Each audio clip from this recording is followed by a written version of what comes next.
What's going on, guys? Today we're going to be talking about the best supports in order of a tier list of the supports right now as of Season 7 out. But early Season 7 hasn't released, but I still want to make the tier list because I think there's a very general idea of what is going to be good. They've only really nerfed one support, and I think it's a very easy comparison as to now until Season 7. So let's go ahead and get into it.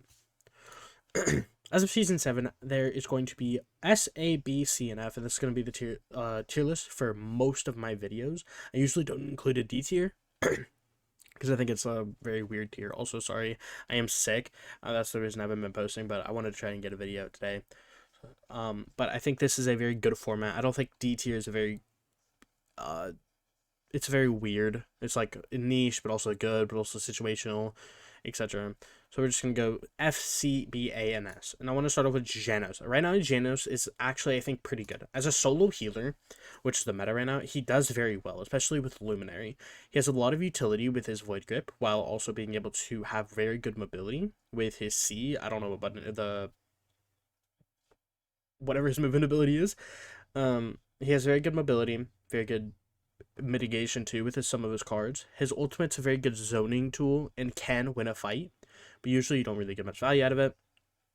But he is a very good solo healer right now. He has a lot of sustain healing, a lot of burst healing, and has very good CC and utility. Especially with his Void Grip allowing basically an entire free kill, unless you're like Void Gripping a Fernando, then obviously you're not going to get a kill. But for the most part, if you Void Grip somebody who either A, just used their mobility cooldown, or B, just doesn't have mobility in general, it's usually a free kill. And also still having a lot of burst and sustain healing, which is great. A lot of the good healers have burst healing, but no sustain healing, and a lot of the bad healers have sustain healing, but no burst healing. And so he combines them both and makes it an incredibly power healing. And I think that's why he belongs in the A tier. Next is Furia. I think Furia with the upcoming patch is going to be S tier or high A tier. I'll put her high A tier.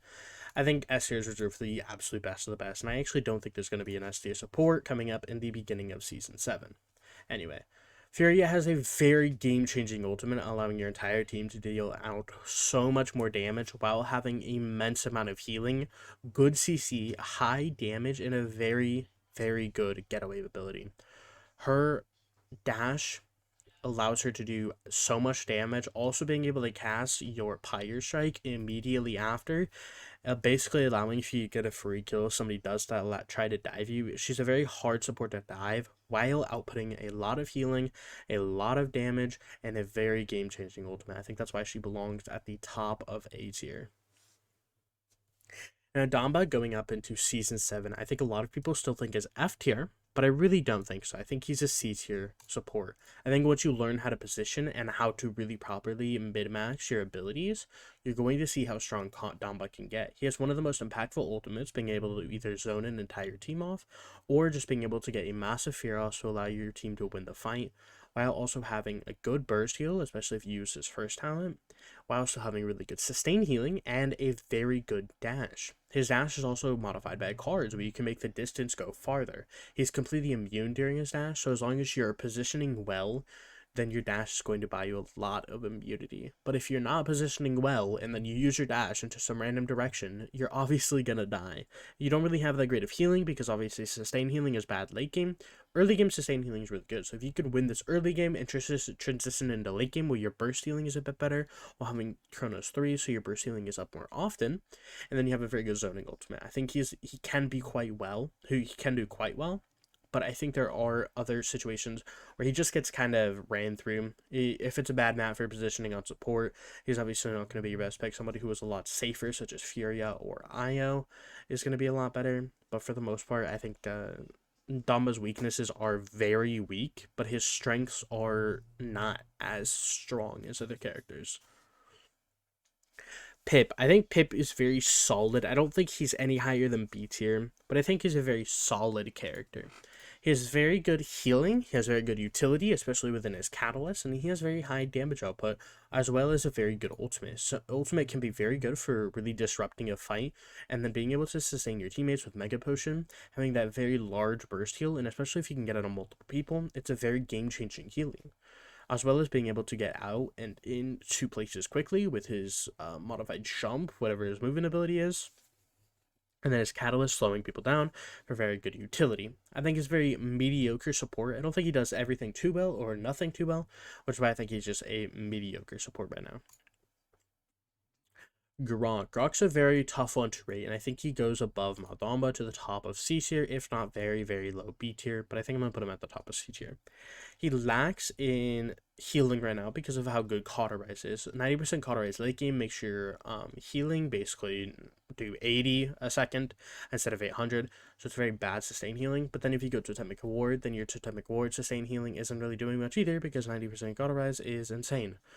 So all of his healing is complete sustain healing, so as soon as you get to late game, it doesn't really do much. You have no burst healing, you have a good bit of damage, you don't really have too much safety. If anything, he's less safe than Damba with a bit less healing. The reason he is higher than Damba is because of his ultimate. His ultimate is completely game-changing and one of the best support ultimates in the game, and that's why you're picking Grog. If you see a chance where your team can absolutely hard dive, you want to be going Grog because that ultimate is a very good dive ultimate. Keeps your entire team alive while also doing a ton of damage to the enemy team. That's why you're picking Grog. You're not picking him for his healing right now. Usually you want to go Spirit's Domain for his healing, but late game, remember that it's going to be quite cut down, and you're going to have a tough time being kept alive because of how weak his survivability is. Ying. Now, as of Season 7, I think Ying is going to be low A tier. I think her ult is actually getting a very good shift. I wouldn't say it's a nerf or buff in either way. Now, the true anti-heal going bye-bye is very rough, but it gives her ult a bit more utility in the way that she can completely steamroll a fight by negating any CC. And especially if she cleanses CC and then gives you 1 second of full immunity, then it's very game-changing. Let's say they have a Mount Damba, and he decides to ult your team, and you have Ying, and you decide to ult, and now his ult is completely and utterly useless. Or Io decides to ult somebody, but you have already ulted like 0.5 seconds before, and then that ult does absolutely nothing, and now you get the point. Or they have a Sarus, etc. You get the point. Her healing is still very strong because she basically is only a healer. Her ult is just going to have a bit less healing, and that's the only downside to her.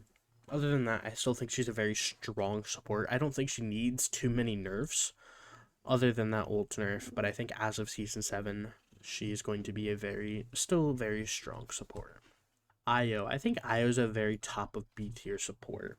She has very good burst healing with her Goddess Moon or whatever it is, her right click, while also having very good sustain healing and good utility with Luna. She has very good stun, very good damage, one of the hardest supports to flank in the game, having a very good mobility and also having a very mediocre ultimate. It can do stuff though. It can push somebody out of position or zone people or get them off point. It doesn't really do much, but for the most part, her healing is very good, her damage output is very good, very hard to flank, making her harder to kill, making her easier to sustain her teammates, while also having a decent zoning ultimate. To Ray. Now, Ray has a lot of good utility. She has ult charge within focus or just base kit, and she is able to get her team's ult up extremely quickly. You're basically able to use them just as a normal cooldown because of how strong this character is with ult charge. She also has Envelop, which mitigates a lot of damage. It makes you take only max of 275 damage per instance of damage. And if they have a very high burst comp, you basically negate all of that damage. And her ult is very good when paired with people who are very unsafe. So if you have something like a Yagoroth, then you can ult this Yago every time she goes out of position, or if she's ulting, just to make sure she can confirm this ultimate, the absolute amazing ultimate, because getting a pick is very good. Now, obviously, you're expending 2 ultimates, but you are getting that pick. And usually the person who's getting the first pick wins the fight. She's a very strong ultimate, very good mitigation. She does deny a lot of damage onto her team while also having immense burst heal and being able to get ultimates up very quickly. That's why she is in the bottom of A tier. Next is Grover. Now, Grover previously was the best support, but they nerfed his sustain healing within his AoE, and now he's still very good, but his ult is affected by anti-heal. His Blossom does decent burst heal, but going into late game, it does get cut down by Cauterize. He is very safe and definitely harder to flank because he has a cripple and does a lot of damage. But I would say overall his strength is obviously healing, and then his healing gets quite cut down by Cauterize. I still think he's very strong and definitely worthy of a top of A tier, but I think Furia still takes that top. He is very strong. Pick him in those games that either Furia or Ying aren't available, and you're going to do really well. Next is Corvus. Now, Corvus, I had a struggle between C and F tier. Not because he's super weak, but because of the fact that he just really doesn't provide much to his team. He can have decent healing, but his healing is cut back because of one of his talents, which is his best talent, because he can finally heal multiple people instead of just one person. And this is very bad. Obviously, all of these supports above him have group healing. They have very good burst healing, group healing, etc. This is one of the only supports that only has one person target healing, with maybe another person being at the other end, or if you have his spreading influence talent, then you have 2 people or 3 people in general getting healed, but their healing is cut back, so he doesn't have too much burst healing. He doesn't have any burst healing. He just has sustain healing. Now, it can be very good. He is not that safe, and he outputs a decent bit of damage, and his ult can be very good for zoning or confirming a point. But for the most part, he really just doesn't get the job done. And I do think he's worse than Damba because he doesn't have that impactful ultimate, and he doesn't have any burst healing, and sometimes doesn't even have multiple people healing. And he's very unsafe. I think he's more unsafe than Damba, depending on the map. If there's very verticality, then you can get more value out of his leap or teleport than Slither. But other than that, I feel like Corvus is very weak right now. He needs a buff to his healing or some part of his kit to make him a butter support instead of just a glorified, like, damage dealer almost. This guy is almost just a pure damage dealer because his healing is very low.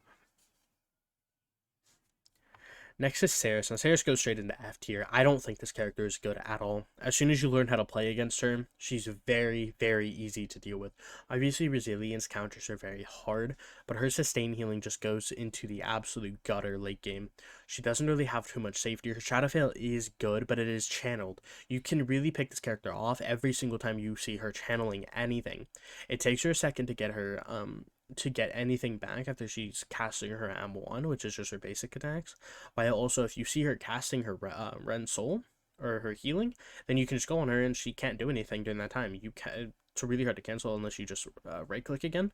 And also, if she is casting Shadow Travel, then it's a casting time. She can't immediately do it, meaning you have time to kill her there. If she ults, you should already have resilience, etc. It's a very easy character to kill. It's a very easy character to deal with, and she doesn't have that much healing. Very easy to deal with, very easy to dive. There isn't much she can do. She does have a bit of utility with her stun and her ult, but most of the time, if you're playing against decent players, they're going to have resilience. They're going to be able to dive really well. You're not going to be doing much healing. And that's Sarus. I just think she's a very bad character and needs a complete rework or some type of buff, but I really just think she needs a rework. She's a very outdated character, and hopefully that happens soon.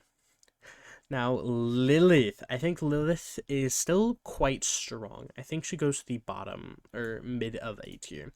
She's very high healing, very high sustain healing, while also still can have very high burst healing. Her burst healing sustain healing is higher than Sarus on a lower cooldown, or maybe not lower cooldown, but very similar cooldown, and it does a lot of healing. At full charge, her Swarm does around 230 healing, I'm pretty sure, while also her Hex does quite a bit of healing, and she outputs a lot of damage.